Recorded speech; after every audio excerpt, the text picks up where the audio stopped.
소련 해체 이후 러시아의 자부심이었던 핵잠수함 쿠르스크. 그 자부심을 세상에 각인시키기 위해 진행된 대규모 해상훈련. 그 위용을 증명하기 위해 어뢰실의 승무원들은 신형 어뢰의 발사 준비를 마쳤다. 마침내 발사관의 해치가 닫혔다. 잠시 후 섬뜩한 섬광과 함께 어뢰실 내부는 순식간에 지옥으로 변해버렸다. 하지만 이것은 시작에 불과했다. 2000년 8월 10일 러시아 해군의 심장이 다시 뛰기 시작했다.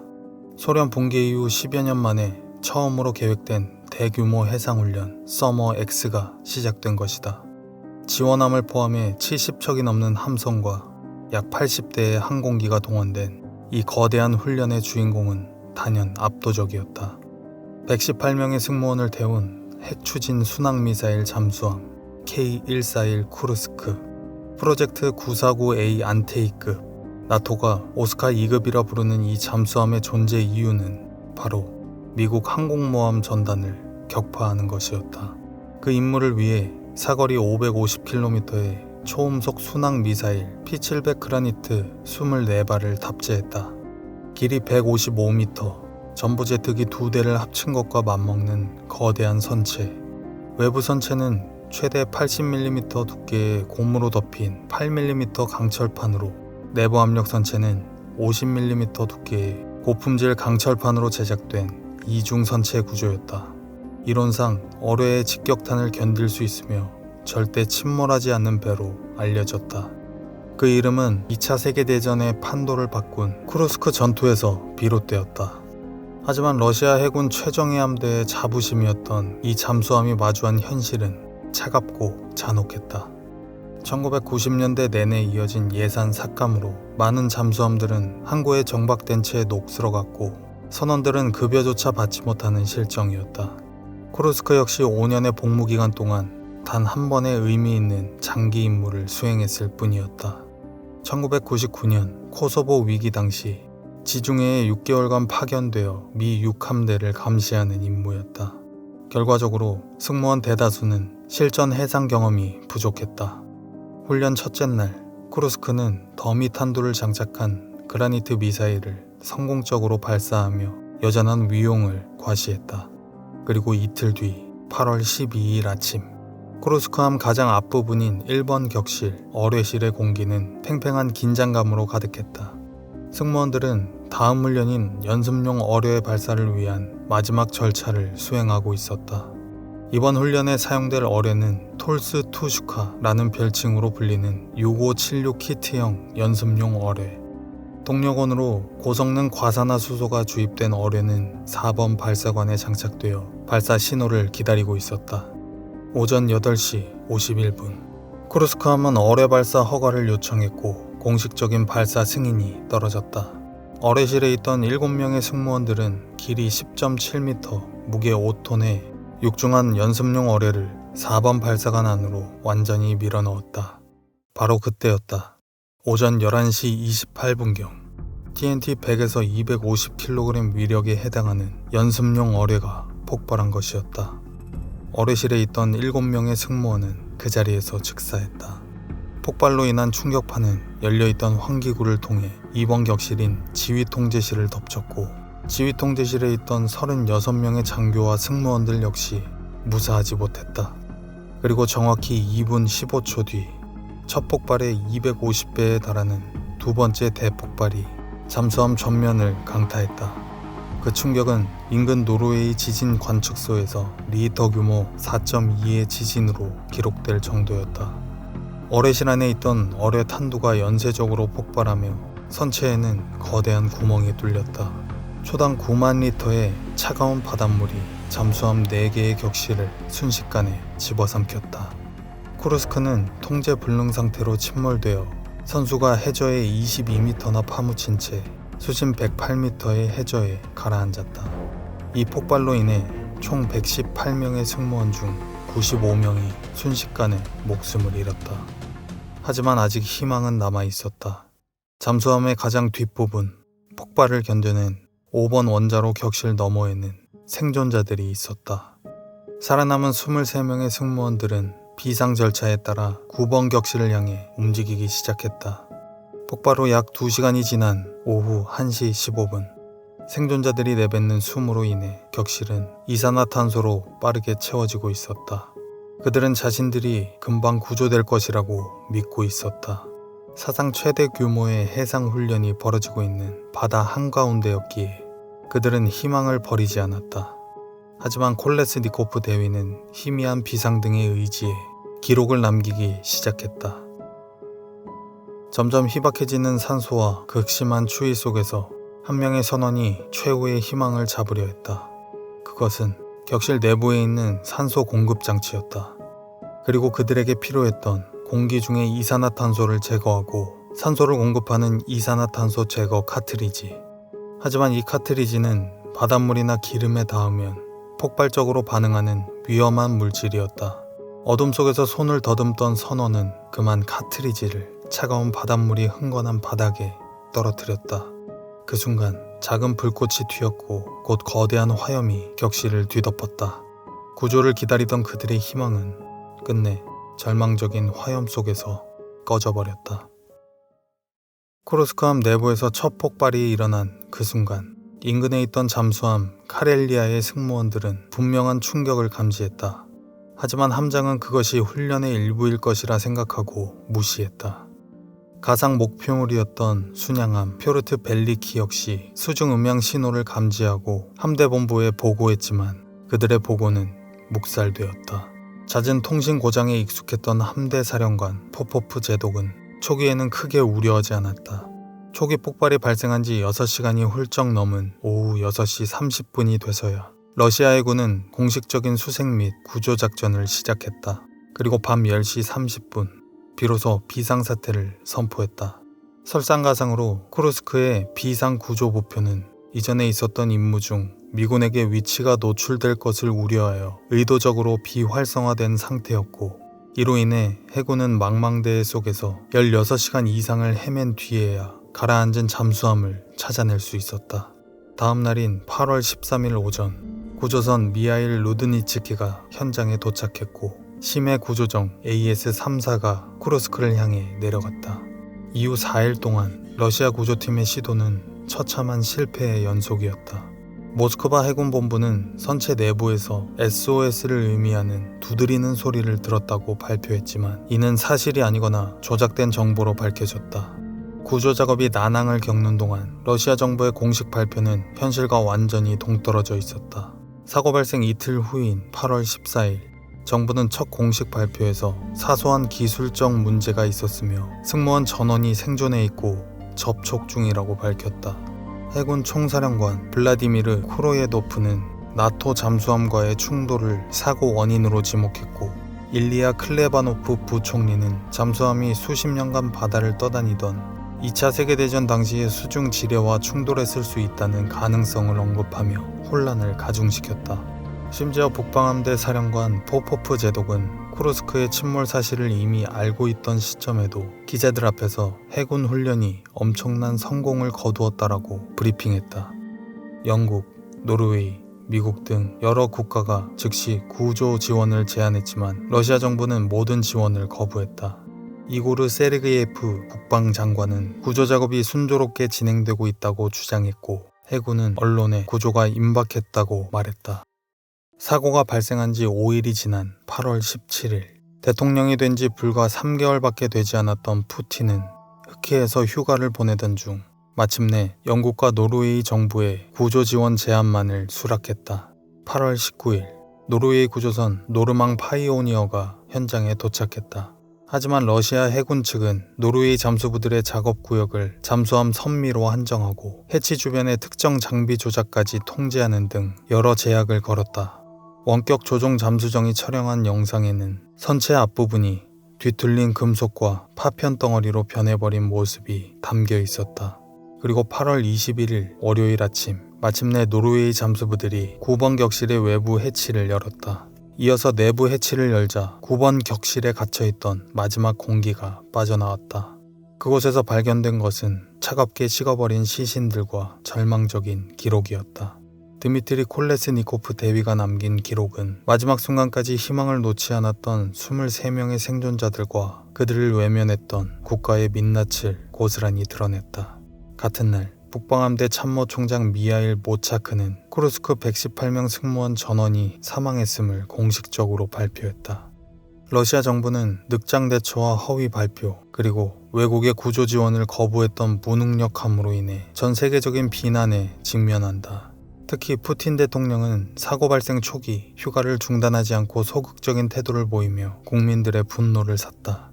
그는 사고 5일 후에야 지원을 수락했고 9일이 지나서야 잠수함 기지를 찾아갔다. 그의 등장은 분노에 가득 찬 유가족들의 거센 항의에 부딪혔다. 아들을 잃은 어머니의 절규가 전 세계 언론에 보도되면서 러시아 정부는 더 이상 진실을 숨길 수 없게 되었다. 푸틴 대통령은 구번격실에 생존자가 없었다는 해군 총사령관의 거짓 보고에 격노하며 책임자들을 질책했다. 하지만 이미 골든타임은 한참 전에 지나갔고 118명의 희생은 막을 수 없는 비극이 되어버렸다. 쿠르스코 침몰은 단순한 사고로 끝나지 않았다. 이는 소련 붕괴 이후 약해진 러시아의 군사적 자부심과 국민의 생명보다 체면을 중시했던 정부의 무능력함을 상징하는 사건으로 역사에 기록됐다. 이 비극은 이미 오래전부터 러시아 해군에 뿌리내리고 있었다. 1990년대의 극심한 경제난은 군비 감축이라는 차가운 현실로 이어졌다. 그에 따라 핵잠수함의 안전 규정은 뒷전으로 밀려났고 이는 치명적인 결과를 낳았다. 가장 큰 원인은 바로 어뢰였다. 영국 해군조차 위험성 때문에 폐기했던 6576 키트형 어뢰는 고성능 과산화수소를 동력원으로 사용하는 어뢰였다. 이 어뢰는 작은 충격에도 폭발할 위험이 매우 높았지만 예산 부족에 시달리던 러시아는 이 위험천만한 어뢰를 계속 사용했다. 그리고 마침내 그 위험은 현실이 되었다. 사고 당시 쿠르스크함에 실렸던 연습용 어뢰는 제작 과정에서의 부실한 용접으로 인해 어뢰의 겉을 감싸고 있는 금속 외피, 즉 케이싱에 미세한 균열이 있었던 것으로 밝혀졌다. 발사 준비 과정에서 바로 이 틈이 생긴 용접 부위를 통해 과산화수소 연료가 노출되었고 그것이 어뢰 내부의 다른 금속 물질과 반응하면서 첫 번째 폭발을 일으킨 것이었다.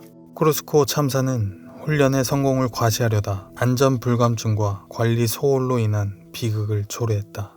어뢰의 폭발은 그저 사고의 시작이었을 뿐 이 비극의 진짜 원인은 소련 붕괴 후 무너져 내린 러시아의 시스템과 그로 인해 축적된 문제들이었다. 차가운 바다 밑에서 가족을 기다리던 118명의 승무원들, 그들을 향한 러시아 국민들의 분노와 비난은 거세게 들끓었다. 국제사회의 도움마저 거부하고 진실을 숨기려 했던 정부에 대한 불신은 극에 달했다. 결국 푸틴 대통령은 사태의 심각성을 인정하고 무력했던 해군 수뇌부를 대거 교체한다. 2001년 10월 네덜란드 인양 전문회사 마무트와 스미트가 투입되었다. 첨단 기술과 막대한 비용을 쏟아부은 이들은 단단히 굳은 해저 진흙과 선체에 감긴 밧줄을 걷어내는 힘겨운 작업을 10개월간 이어간 끝에 쿠르스크함을 해저 108m에서 끌어올렸고 마침내 거대 잠수함이 수면 위로 모습을 드러냈다. 인양된 쿠르스코의 선체는 그들이 겪었을 지옥을 생생하게 증언했다. 러시아는 이 사고를 계기로 군사 시스템의 대대적인 개혁에 나섰고 2005년에는 유족들과 희생자들을 위한 추모공원이 세워졌다. 쿠르스코 참사 이후 그들의 희생을 통해 러시아는 국민들의 신뢰를 되찾고 국가의 위상을 바로 세워야만 했다. 3명의 승무원과 1명의 비번 항공기관사가 탑승한 한 화물기. 잠시 후 화물기를 관제하던 관제사에게 전달된 교신. 그 내용은 충격적이었다. 그 시각 조종석에는 머리에 피가 흐른 채 조종관을 붙잡고 있는 기장 단 한 사람뿐이었다. 1994년 4월 7일 미국 남부의 항공 허브 멤피스 국제공항은 평소와 다름없이 분주했다. 그곳에 캘리포니아 산호세로 향하는 전자장비를 가득 실은 화물기 한 대가 이륙을 준비하고 있었다. 페더럴 익스프레스 705편, 기체는 맥도넬 더글러스사의 DC-10. 이 비행에는 3명의 베테랑 승무원이 조종석을 책임졌다. 49세의 데이비드 샌더스 기장, 페덱스에서 20년을 근무했으며 미 해군 항공대 소속으로 베트남 전선에서 9년을 비행한 경력을 가졌다. 42세의 제임스 터커 부기장. 페덱스 10년차 조종사로 그 역시 12년간 미 해군에 복무하며 항공모함에서 A7 공격기를 몰았던 엘리트 파일럿이었다. 그리고 페덱스 5년차 39세의 항공기관사 앤드류 피터슨이 그들과 함께했다. 이륙전 최종 점검을 위해 조종석으로 향한 그들은 이미 그곳에 먼저 와 있던 한 남자를 발견한다. 그의 이름은 5번 켈러웨이, 42세의 동료 항공기관사였다. 그는 자신의 발치에 놓인 기타 케이스를 만지작거리며 태연하게 승무원들을 맞이했다. 그들에게 낯선 동료의 등장은 그리 놀랄만한 일이 아니었다. 당시 페덱스에는 점프 시팅이라는 제도가 있었는데 직원이라면 누구나 업무, 개인 용무를 위해 자사 항공편에 무임으로 편승할 수 있는 일종의 복리후생이었다. 동료들 간의 신뢰를 바탕으로 한 이 특권 덕분에 승무원들은 켈러웨이가 산호세에 볼 일이 있어 편승하는 것이라 자연스럽게 받아들였다. 그렇게 평범한 대화를 나누며 비행 준비가 시작되었다. 하지만 항공기관사 앤드류 피터슨은 곧 설명할 수 없는 위화감을 느낀다. 조종실 음성 녹음 장치 CVR에 회로 차단기가 내려져 있었던 것이었다. 단순한 오류인가 싶어 그가 차단기를 다시 올렸지만 잠시 후 확인했을 때 차단기는 또다시 내려가 있었다. 피터슨은 미심쩍었지만 다시 전원을 연결한 뒤로는 별다른 이상이 없자 더는 문제 삼지 않고 이륙 준비를 마쳤다. 잠시 후 705편은 관제탑의 허가를 받아 멤피스의 활주로를 힘차게 날아올랐다. 페더럴 익스프레스 705편은 순조로운 비행을 이어갔다. 이륙 후 26분, 비행기는 19,000피트 상공을 지나고 있었고 조종실은 승무원들의 무심한 대화 소리로 채워지고 있었다. 순항고도에 진입했을 무렵 점프 시트에 앉아있던 켈러웨이는 조용히 조종실 뒤편에 있던 자신의 기타 케이스를 열었다. 다음 순간 켈러웨이는 망치를 들고 조종석으로 뛰어들었다. 그의 기타 케이스 안에는 망치 2자루와 육중한 쇠망치 2자루 그리고 작살총이 들어있었던 것이었다. 끔찍한 둥기 소리와 함께 항공기관사 앤드류 피터슨의 비명이 터져나왔다. 켈러웨이는 쉴 틈 없이 부기장 제임스 터커에게 달려들었고 조종사들은 경악했다. 3명의 승무원은 아무런 저항도 하지 못한 채 망치로 머리를 가격당했다. 피터슨과 터커는 두개골이 골절되는 치명상을 입었고 피터슨은 측두 동맥이 끊어졌다. 터커에게 가해진 충격은 뼈 파편이 뇌에 박힐 정도로 심각했다. 켈러웨이는 조종석 밖으로 밀려나며 기타 케이스에 있던 작살총을 꺼내들었고 다시 조종석으로 들어와 그들을 위협했다. 하지만 켈러웨이가 잠시 멈춘 순간 죽음의 문턱에서 돌아온 샌더스 기장과 피터슨이 켈러웨이를 덮쳤다. 그 순간 믿을 수 없는 일이 벌어진다. 두개골이 함몰되고 오른쪽 반신이 마비되기 시작한 제임스 터커 부기장이 조종관을 잡았다. 그는 민간 조종사가 아닌 해군 전투기동 교관의 본능으로 반응했다. 터커는 비행기를 갑자기 15도 각도로 급상승시켰고 조종석 뒤에 뒤엉켜 있던 세 남자는 그대로 갤리선을 향해 내동댕이 쳐졌다. 켈러웨이의 균형을 완전히 무너뜨리기 위해 터커는 조종관을 왼쪽으로 끝까지 돌렸다. 육중한 DC-10 기체는 설계 한계를 넘어 거의 140도까지 뒤집혔고 조종석 경고음이 미친 듯이 울리기 시작했다. 항공기의 기울기가 위험 수준을 넘었다는 자동 경고음이었다. 천장에 거꾸로 매달린 상황에서도 켈러웨이는 샌더스의 머리를 다시 망치로 내리쳤다. 그러자 터커는 마지막 수단을 사용했다. 그는 조종관을 앞으로 밀어 비행기를 수직으로 급강하시켰다. 이 아수라장 속에서 터커는 왼손으로 관제센터에 다급한 교신을 보냈다. 관제사가 회항을 유도하는 와중에도 그는 가장 중요한 요청을 덧붙였다. 무장 개입은 스와팀의 즉각적인 투입을 요청하는 코드였다. 그 시각 조종석 뒤 갤리에서는 샌더슨 기장과 피터슨 기관사가 필사적으로 켈러웨이를 제압하고 있었다. 하지만 두 사람 모두 심각한 부상을 입은 상태였다. 조종석에 홀로 남은 터커에게 샌더스 기장의 절박한 외침이 들려왔다. 오른쪽 반신이 마비된 터커에게 자동 조종 장치를 조작하는 것은 불가능에 가까웠다. 하지만 갤리의 상황은 점점 더 악화되고 있었다. 더는 버틸 수 없다고 판단한 터커는 결단을 내렸다. 터커는 조종석을 떠나기 전 뒤에서 피를 흘리며 싸우고 있는 샌더스 기장에게 소리쳤다. 그리고 샌더스 기장은 망설이지 않았다. 그렇게 두 사람은 목숨을 걸고 자리를 바꿨다. 터커는 마비된 몸을 이끌고 켈로웨이를 제압하기 위해 갤리로 향했고 샌더스 기장은 다시 피투성이의 몸으로 조종관 앞에 앉았다. 이제 조종관은 샌더스 기장에게 넘어갔지만 그 앞에는 불가능에 가까운 임무가 남아있었다. 항공기는 이륙 직후라 연료가 가득 차 있는 상태였기 때문에 최대 착륙 중량을 16톤이나 초과한 데다 접근 고도와 속도마저 너무 빨라 지정된 9번 활주로에는 도저히 내릴 수 없는 최악의 상황이었다. 샌더스 기장은 즉시 길이가 충분한 36L 활주로를 요청했고 조종석 뒤에서 동료들의 비명과 켈로웨이의 신음이 뒤엉킨 와중에 마지막 사투를 시작했다. 그는 지상 접근 경고 시스템의 경고를 모두 무시한 채 해군 시절의 감각으로 전투기처럼 급선회를 감행하며 고도와 속도를 미친 듯이 줄여나갔다. 마침내 705편의 바퀴가 활주로에 닿았다. 16톤이나 무거운 중량으로 강하였음에도 불구하고 타이어 하나 터지지 않았다.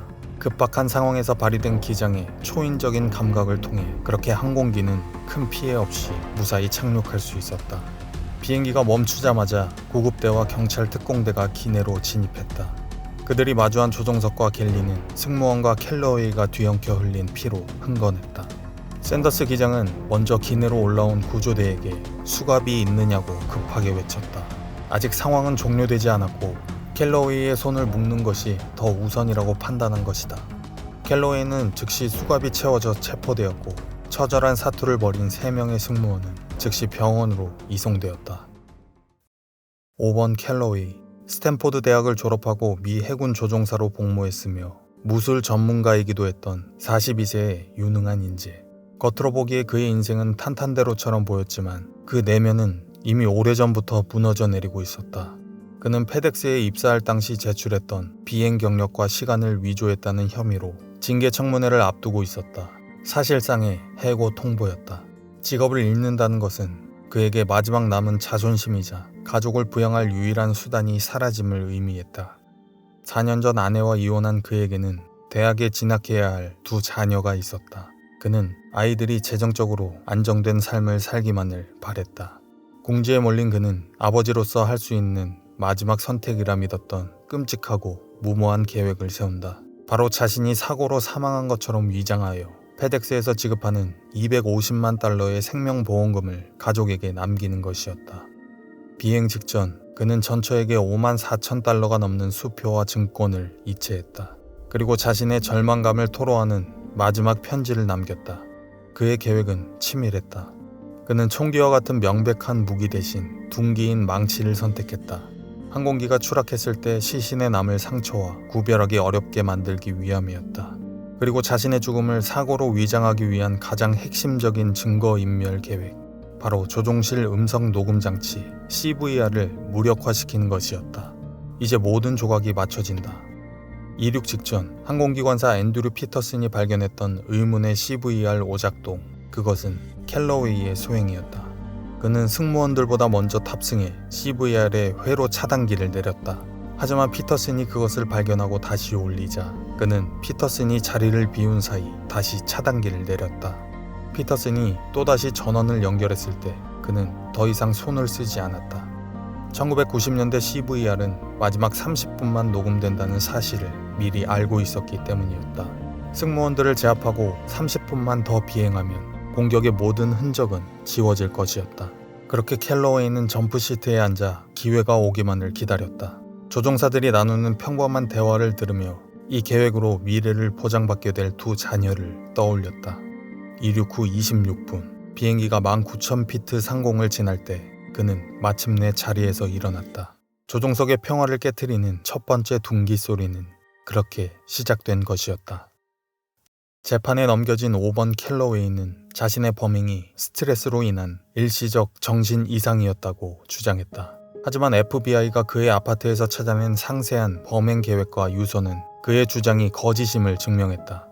1995년 8월 11일 법원은 그의 모든 혐의에 대해 유죄 판결을 내렸고 그는 가석방 없는 종신형을 선고받았다. 그는 이후 항소하여 일부 혐의에 대한 판결을 뒤집는 데 성공했지만 핵심 혐의인 비행기 납치 미수 혐의는 그대로 유지되었다. 한때 스탠포드 대학을 졸업했던 엘리트 항공기관사는 현재 플로리다주에 위치한 콜먼 연방교도소에 수감되어 있다. 하늘 위에서 그와 맞서 싸웠던 3명의 승무원, 그들은 모두 기적적으로 살아남았다. 하지만 그 대가는 너무나도 컸다. 두개골 골절과 동맥 파열이라는 끔찍한 부상은 그들에게서 청력과 평형 감각을 앗아갔다.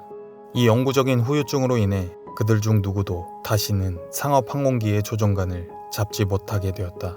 자신들의 목숨과도 같았던 직업을 잃은 것이었다. 하지만 그들의 영웅적인 모습은 잊혀지지 않았다. 사고 발생 약 한 달 뒤인 1994년 5월 26일 항공조종사협회는 3명의 승무원에게 민간 조종사에게 수여되는 최고의 영예 훈장인 ALPA 금메달을 수여했다. 한편 사고 당시의 항공기는 페덱스 소속으로 운항을 이어갔다.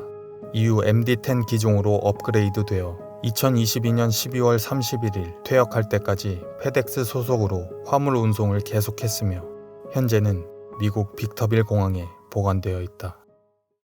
사고 이후 3명의 승무원은 각자 다른 길을 걷게 되었다.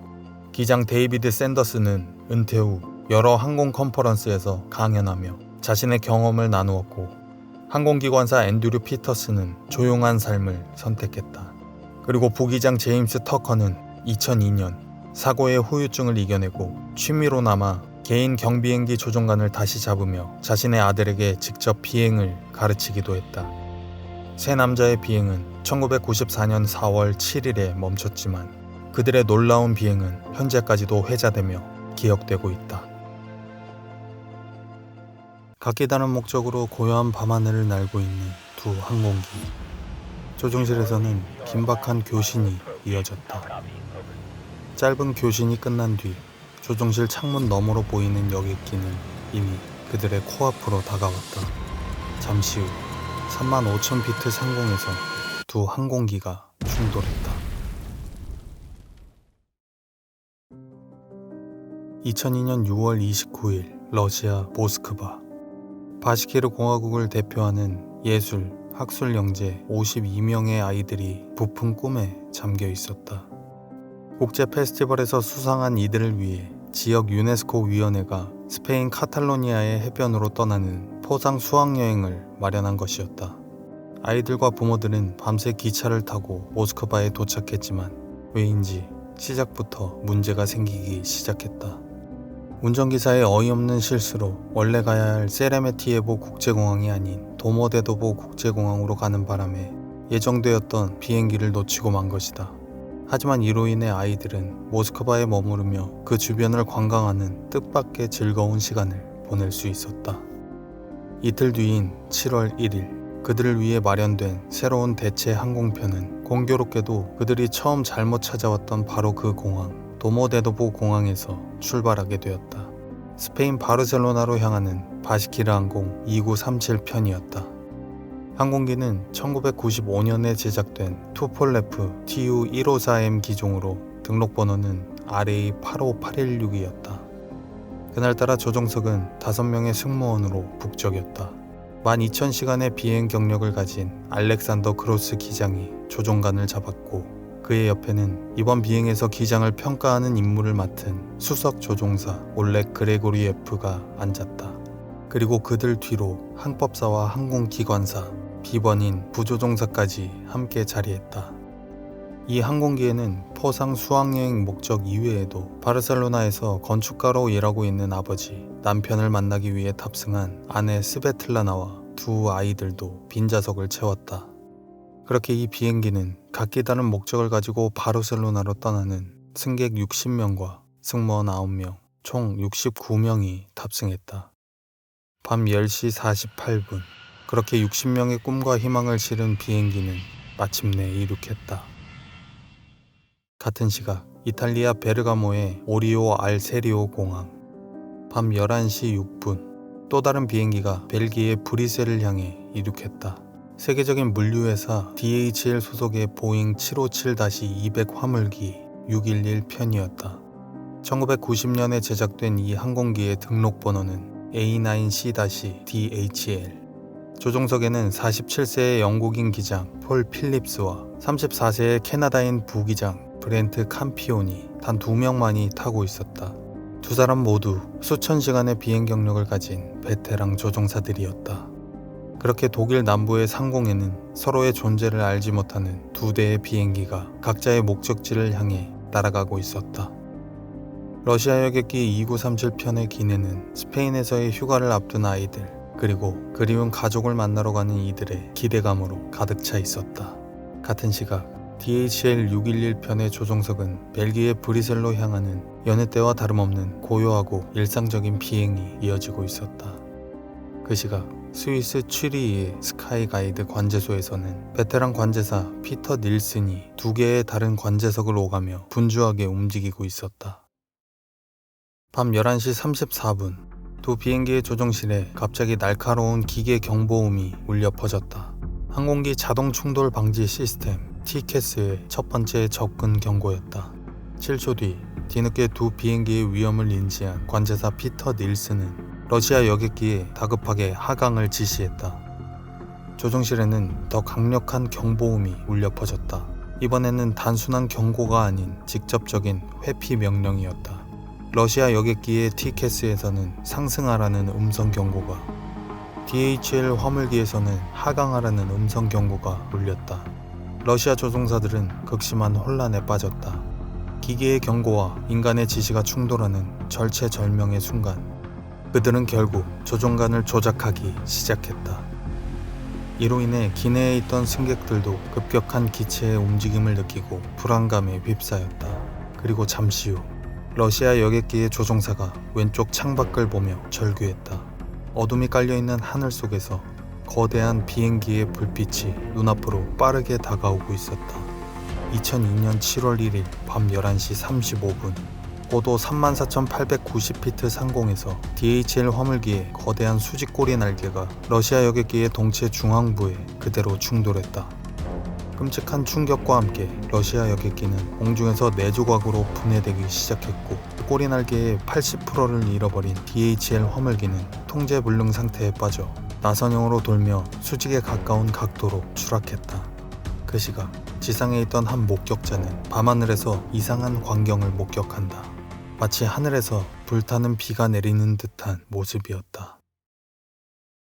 사고 다음 날인 2002년 7월 2일, 독일 남부 위버링겐 인근, 밤새 하늘을 수놓았던 불타는 잔해들은 고요한 아침 햇살 아래 처참한 모습을 드러냈다.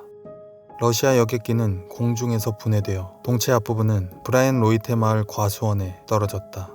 거대한 왼쪽 날개는 그곳에서 약 1.8km 떨어진 오잉겐 마을의 주택가 정원에서 발견되었다. 한편 DHL 화물기의 잔해는 그 지점들로부터 약 8km 떨어진 타이저스드로프 마을 인근 숲속에서 발견되었다. 날이 밝자마자 시작된 구조 및 수색 작업 현장은 그야말로 지옥의 풍경이었다. 사방에 흩어진 비행기의 파편들, 그리고 그 사이에서 발견되는 희생자들의 시신. 71명, 생존자는 단 한 명도 없었다. 그 시각 스페인 바르셀로나에서 가족을 애타게 기다리던 한 남자. 사고 소식이 전해지자마자 그는 가장 빠른 비행기를 타고 사고 현장인 독일로 향했다. 7월 2일, 경찰의 통제선을 넘어 처참한 사고 현장으로 뛰어들어간 그는 이성을 잃은 채 가족들의 흔적을 찾아 헤맸다. 수많은 희생자들 속에서 그의 눈에 무언가 익숙한 것이 들어왔다. 진흙 속에 박혀있는 끊어진 진주 목걸이였다. 목걸이가 발견된 곳에서 멀지 않은 숲속, 그는 마침내 딸의 시신을 발견했다. 다른 시신들과는 달리 그의 딸은 마치 잠이 든 것처럼 온전한 모습이었다. 남자는 싸늘하게 식은 딸을 품에 안고 초점 없는 눈으로 통제선을 뚫고 걸어 나왔다. 그의 손에는 끊어진 진주 목걸이가 쥐어져 있었다. 그리고 사고 열흘 뒤인 7월 11일, 희생자들의 시신을 고국으로 돌려보내기 위한 공식 추도식이 열렸다. 사고 현장에는 유가족들의 비통한 울음소리가 하늘을 가득 메웠다. 추모 현장에는 사고 당시 관제를 책임졌던 스카이 가이드의 임원들도 참석했다. 그리고 그들 사이로 아내와 아들, 그리고 딸까지 온 가족을 잃은 한 남자의 초췌한 모습이 유독 눈에 띄었다. 사고 소식은 빠르게 퍼져나갔다. 뉴스에서는 연일 사고의 원인을 추측하는 보도가 쏟아졌다. 러시아 조종사의 실수인가? DHL 조종사의 과실인가? 아니면 관제 시스템의 문제인가? 이 비극적인 충돌의 진실은 사고 현장 곳곳에 흩어진 잔해들 속에 숨겨져 있었다. 독일 조사관들은 이 모든 잔해들을 회수하여 프리드리히샤펜 공항에 경납고로 옮겼고 두 항공기의 잔해를 면밀하게 조사하기 시작했다. 사고 원인을 밝히기 위한 유일한 열쇠, 블랙박스. 독일 연방 항공사고 조사국의 조사관들은 추락 현장에서 필사적으로 블랙박스 수색 작업을 벌였다. 그리고 마침내 두 항공기의 조종실 음성 녹음 장치와 비행 기록 장치를 모두 회수하는 데 성공했다. 그날 밤 사고 당시의 상황들이 서서히 재구성되기 시작했다. 스위스 취리히의 스카이 가이드 관제센터. 그곳에는 단 한 명의 항공관제사 피터 닐슨만이 자리를 지키고 있었고 그는 두 관제석을 홀로 책임지고 있었다. 동료 관제사는 규정을 어긴 채 휴식을 위해 자리를 비운 상태였다. 이것은 비교적 비행이 적은 저녁 시간에 한 사람이 휴식을 취하러 가는 그들만의 잘못된 관행이었다. 설상가상으로 그날 밤 11시경 관제소는 주요 시스템의 대규모 유지보수 작업이 진행 중이었다. 그로 인해 주 레이더 시스템은 꺼져 있었고 비행기들의 충돌 위험을 시각적으로 경고해주는 단기 충돌 경보 시스템도 작동하지 않았다. 통신선마저 먹통이 되어 인근 독일 관제소와의 비상 연락도 불가능했다. 피터 닐슨은 이러한 상황에서 낡은 예비 시스템에 의지한 채 두 개의 다른 관제석을 오가며 홀로 항공기들을 관제하고 있었다. 그의 신경은 충돌 경로에 있던 두 항공기가 아닌 예정에 없이 인근 공항으로 착륙을 요청해 오던 다른 여객기에 쏠려 있었다. 밤 11시 34분 42초 두 항공기의 조종실에 티켓스의 첫 번째 접근 경고가 울려 퍼졌다. 그들은 36,000피트 상공에서 서로 같은 고도로 비행하고 있는 상황이었다. 7초 뒤 그제서야 뒤늦게 두 비행기의 위험을 인지한 닐슨은 러시아 여객기에 다급하게 하강을 지시했다. 하지만 바로 그 직후 두 항공기의 티켓스는 관제사의 지시와는 정반대인 회피 명령을 내렸다. DHL 조종사들은 훈련받은 대로 즉시 티켓스의 지시를 따랐다. 하지만 러시아 여객기의 조종석은 깊은 혼란에 빠졌다. 응답 없는 러시아 여객기에 닐슨은 다시 한번 하강을 지시했다. 결국 러시아 조종사들은 관제사의 지시를 따르기로 결정하고 이를 보고했다. 하지만 다른 여객기에 정신이 팔려있던 닐슨은 이 중요한 보고를 듣지 못했다. 그는 여전히 두 비행기가 안전하게 분리되고 있다고 착각했고 최악의 실수를 저질렀다. 그 결과 상승했어야 할 비행기와 하강해야 했던 비행기가 모두 같은 고도인 35,000피트를 향해 필사적으로 고도를 낮추는 최악의 상황이 벌어지고 말았다. 사고로부터 2년 가까운 시간이 흘렀지만 온 가족을 잃은 남자 비탈리 칼로예프의 시간은 2002년 7월 1일에 멈춰 있었다. 스페인에서의 건축가 일도 그만둔 채 그는 매일같이 아내와 두 아이의 무덤을 찾아갔다. 그의 머릿속에서 왜라는 질문은 점차 누구 때문에 라는 분노로 바뀌어갔다. 그는 사과 한마디 없는 관제사에게 복수가 아닌 정의로운 처벌을 내려야 한다고 믿었다. 2004년 2월 24일 남자는 마침내 스위스 취리히 외곽에 있는 피터 닐슨의 집 문을 두드렸다. 문이 열리고 피터 닐슨이 모습을 드러냈다. 남자는 떨리는 손으로 아내와 아이들의 사진을 보여주며 그날의 진실에 대해 물었다. 하지만 닐슨은 그를 밀치며 문을 닫으려 했다. 그 순간 비탈리 칼로예프는 이성을 잃고 주머니에서 칼을 꺼내 닐슨에게로 향했다. 피터 닐슨은 자신의 집 앞 현관에서 세 아이와 아내가 지켜보는 가운데 숨을 거뒀다. 피터 닐슨을 살해한 비탈리 칼로예프는 체포된 후 정신상태를 감정하기 위해 먼저 정신병원으로 보내졌다. 2005년 10월 26일 스위스 법원은 그에게 고의적 살인 혐의로 8년형을 선고했다. 2007년 11월 법원은 그의 범행이 온전한 정신상태가 아닌 끔찍한 고통 속에서 비롯되었다는 점을 인정하여 그를 조기 석방했다. 아이러니하게도 고향 러시아로 돌아간 그는 복수를 행한 영웅으로 대우받기도 했다.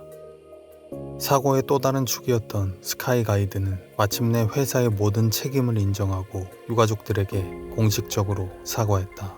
법원은 스카이 가이드가 수년간 야간 1인 관제라는 위험한 관행을 묵인해온 점을 지적하며 과실치사 혐의로 기소되었던 직원 8명 중 4명에게 유죄 판결을 내렸다. 이 뼈아픈 교훈을 통해 스카이가이드는 안전불감증에 빠졌던 과거를 뒤로하고 인력 운용과 관제 시스템, 안전 문화를 모두 뜯어고치는 조직적인 개편을 단행했다. 사고 이후 2003년 11월 국제민간항공기구는 어떠한 경우에도 티켓의 지시가 관제사의 지시보다 최우선이다라는 국제 규정을 확립했다.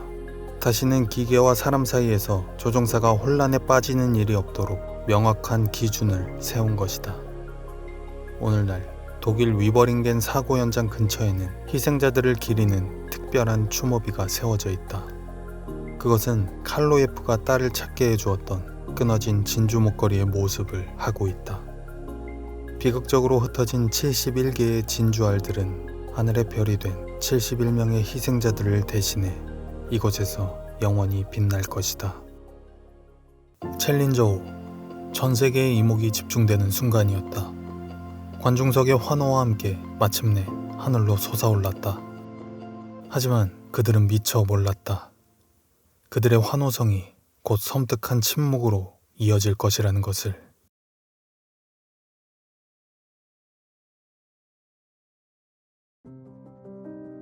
(1980년대) 미국은 우주를 향한 새로운 꿈을 꾸고 있었다. 나사는 우주로 향하는 길을 더 빠르고 더 저렴하게 그리고 더 보편적으로 만들고자 했다. 지구와 우주정거장을 자유롭게 왕복하는 재사용 가능한 우주선.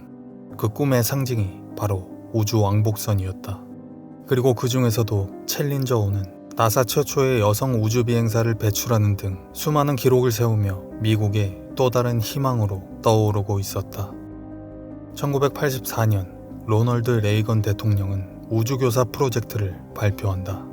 전국에서 11,000명이 넘는 교사들이 이 역사적인 프로젝트에 지원했고 마침내 단 한 명의 평범한 고등학교 사회교사가 그 주인공으로 선발되었다. 그녀의 이름은 크리스타 맥콜리프였다. 그녀는 우주왕복선 내부를 직접 소개하고 무중력 상태에서만 가능한 간단한 과학 실험들을 학생들에게 보여줄 예정이었다. 그녀와 더불어 이번 프로젝트에 참가할 인원은 모두 7명이었다. 챌린저 5의 조종석에는 비행을 책임질 사령관 딕 스코비어와 조종사 마이클 스미스가 그리고 그들 뒤로 아시아계 최초의 우주비행사 앨리슨 오니즈카, 물리학 박사 로널드 맥네어, 엔지니어 주디스 레스닉 그리고 탑재체 전문가 그레고리 자비스까지 각 분야 최고의 엘리트들로 구성된 6명의 베테랑 우주비행사들이 첫 우주비행에 나서는 교사 크리스타 맥콜리프와 함께하고 있었다. 챌린저 5의 10번째 임무, 그 준비 과정은 순탄치 않았다. 기술적인 문제와 악천후가 겹치면서 발사는 계속해서 연기되었다. 마침내 운명의 날인 1986년 1월 28일 이른 아침 7명의 승무원들은 함께 아침 식사를 마친 뒤 발사대로 향하는 아스트로벤에 올랐다. 전 세계의 기대를 한몸에 받으며 발사대로 향하는 그들의 모습은 그야말로 미국의 영웅 그 자체였다. 플로리다 케네디 우주센터의 발사장에는 수많은 관중들이 모여들었고 크리스타 맥콜리프의 동료 교사들과 학생들은 학교 강당에 모여 TV 속 그녀를 향해 힘찬 응원을 보내고 있었다. 오전 11시 38분 모든 준비를 마친 챌린저 5의 주 엔진이 불을 뿜기 시작했다. 엄청난 굉음과 함께 7명의 영웅을 태운 챌린저 5는 마침내 땅을 박차고 하늘로 솟아올랐다. 관중석과 교실 안의 학생들의 터질 듯한 환호성이 울려 퍼지기 시작했다. 전 세계가 지켜보는 가운데 인류의 꿈과 희망이 그렇게 하늘을 향해 힘차게 쏘아 올려지고 있었다. 모든 것이 완벽해 보였다. 챌린저 5는 거대한 화염을 내뿜으며 플로리다의 푸른 하늘을 향해 순조롭게 솟아오르고 있었다. 관제센터와의 교신은 평온했고 비행 데이터는 모두 정상이었다. 이륙 1분 7초, 짧은 교신과 함께 딕 스코비는 마지막 출력을 올렸다. 그리고 이륙 73초, 고도 46,000피트 상공. 챌린저 5는 갑자기 거대한 화염과 희뿌연 연기에 휩싸이며 공중에서 산산조각 나기 시작했다. 지상에서는 무슨 일이 일어났는지 아무도 이해하지 못했다. 환호하던 관중들의 목소리는 순식간에 침묵과 경악으로 바뀌었고 이 장면을 생중계로 지켜보던 전 세계는 충격에 휩싸였다. 외부 연료 탱크가 폭발하면서 그 엄청난 충격을 이기지 못한 챌린저호는 공중에서 산산조각 난 것이다. 통제불능 상태에 빠진 2개의 고체 로켓 부스터는 제멋대로 날아다녔고 수많은 챌린저호의 잔해들은 바다를 향해 떨어져 내렸다. 그리고 승무원들이 타고 있던 크루 모듈은 기체가 분해된 이후 2분 45초간의 끔찍한 자유낙하 끝에 시속 330km가 넘는 속도로 추락하며 차가운 바다 위로 떨어졌다. 그렇게 단 73초 만에 챌린저호, 그들의 꿈은 전 세계가 지켜보는 가운데 산산조각 나버렸다. 챌린저호의 비극이 전 세계로 생중계되던 그 시각, 나사의 고위 관계자들과 엔지니어들은 침묵에 잠겨 있었다. 그들은 알고 있었다. 이것은 명백히 막을 수 있었던 참사였다는 것을. 시간은 발사 하루 전인 1986년 1월 27일, 플로리다 케네디 우주센터의 기온은 이례적으로 영하로 떨어졌고 발사대에는 고드름이 얼어붙고 있었다. 고체 로켓 부스터를 제작한 모튼 티오콜사의 엔지니어들은 비상에 걸렸다. 그 중심에는 오링 전문가 로저 보졸리와 현장 책임자였던 앨런 맥도널드가 있었다. 그들은 이미 1년 전인 1985년 1월에 비행해서 추운 날씨가 부스터의 이음새를 막아주는 첫 번째 오링의 밀폐력을 잃게 만들어 뜨거운 가스가 누출될 뻔했던 아찔한 경험을 했었다.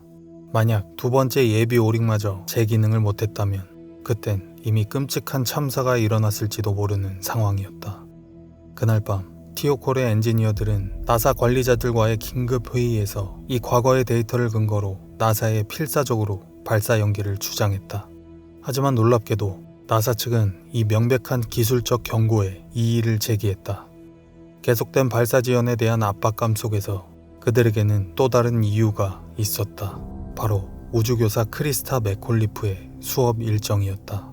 크리스타의 우주 수업은 비행 4일차에 예정되어 있었다.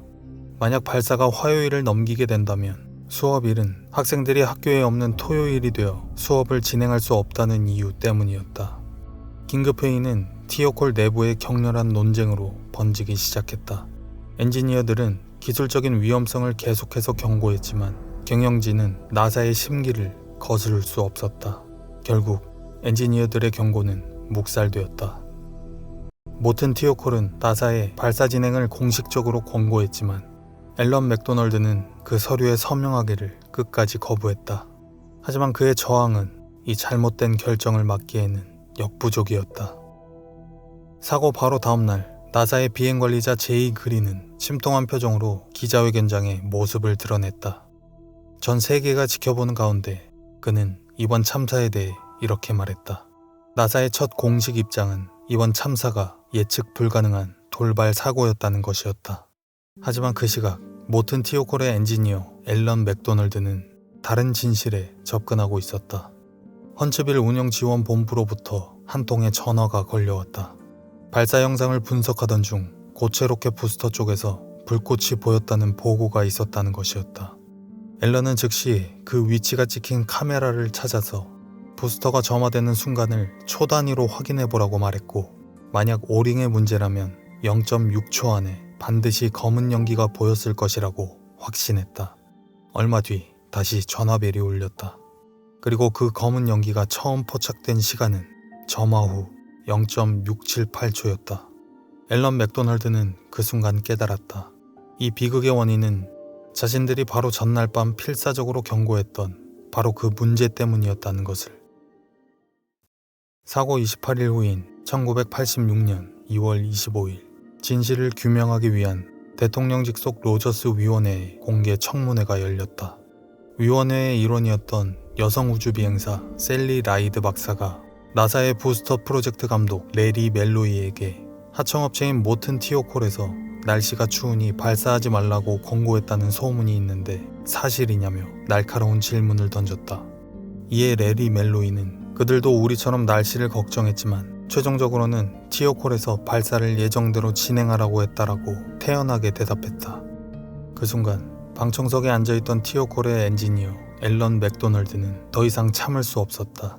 그는 손을 들고 자리에서 일어나서 모튼 티오콜은 섭씨 11도 이하의 기온에서는 절대 발사하지 말라고 나사에 강력하게 권고했다라고 증언했다. 앨런의 이 용기 있는 폭로는 청문회장을 뒤흔들었다. 그는 이어서 말했다. 이번 참사의 문제점은 두 가지다. 하나는 오링의 기술적인 문제, 그리고 다른 하나는 그 위험성을 알면서도 발사를 강행한 잘못된 의사결정의 문제라고. 하지만 진실을 향한 용기의 대가는 혹독했다. 청문회가 끝난 뒤 앨런 맥도널드는 모튼 티오콜의 총감독에게 불려갔다. 그리고 그 자리에서 해임 통보를 받게 되었다. 그럼에도 불구하고 앨런의 증언으로 이제 모든 의문은 오링이라는 작은 고무 부품에 집중되었다. 그리고 며칠 뒤 위원회의 또 다른 멤버이자 노벨 물리학상 수상자였던 리처드 파인만이 TV 카메라 앞에서 모든 진실을 증명해 보였다. 그는 기자들 앞에서 작은 오링 조각을 얼음물이 담긴 컵에 집어넣었다가 꺼냈다. 얼음물에 들어갔다 나온 오링은 딱딱하게 굳어 원래의 탄성을 완전히 잃어버린 상태였다. 이 간단하고 명쾌한 실험 하나로 전 국민은 깨달았다. 차가운 날씨 속에서 고무 오링이 제 기능을 상실했고 그 틈으로 새어나온 불꽃이 모든 비극의 시작이었다는 것을. 감춰졌던 진실은 그렇게 세상에 드러났다. 앨런 맥도널드의 해고 소식은 곧바로 대통령 위원회에도 전해졌다. 위원회는 즉시 티오콜의 고위 간부에게 연락하여 강한 유감을 표했고 회사의 부당한 조치에 직접 개입했다. 몇 달 뒤 앨런 맥도널드는 자신의 자리로 복귀할 수 있었다. 그뿐만이 아니었다. 그는 이제 우주왕복선의 안전을 책임질 고체 로켓 모터 재설계 프로젝트의 총괄 부사장으로 임명되었다. 그의 지휘 아래 챌린저5 사고의 근본적인 원인이었던 오링 조인트는 완벽하게 재설계되었다. 그리고 나사에게는 또 다른 숙제가 남아 있었다. 바로 우주왕복선의 탈출 시스템. 훗날 회수된 챌린저5의 잔해 속에서는 4개의 개인용 공기 공급 장치 중 3개가 작동되었던 흔적이 발견되었다. 이는 승무원들이 분해 직후에도 살아남아 의식이 있었고 생존을 위해 마지막까지 무언가 행동을 취했다는 비극적인 증거였다. 하지만 그들에게는 기초적인 탈출 시스템조차 없었다. 이 끔찍한 진실을 마주한 뒤에야 우주왕복선에는 비상 상황에서 승무원들이 탈출할 수 있는 기초적인 시스템이 마침내 도입되었다. 나사의 뼈아픈 반성과 수많은 기술자들의 노력으로 우주왕복선 프로그램은 사고 32개월 만인 1988년 9월 디스커버리5의 성공적인 발사와 함께 재개될 수 있었다. 사고 2년 뒤 희생된 승무원들의 유가족들은 함께 모여 챌린저 교육센터를 설립했다. 미처 이루지 못한 최초의 우주교사 크리스타 맥콜리프의 꿈. 그 작은 시작은 계속해서 늘어나 2025년 현재 전 세계에 걸쳐 40여 개의 챌린저 러닝센터가 세워져 수많은 아이들에게 과학과 우주에 대한 꿈을 심어주고 있다. 73초 만에 산산조각 나버린 챌린저5의 희망. 그들의 꿈은 이곳에서 다시금 이루어지고 있다.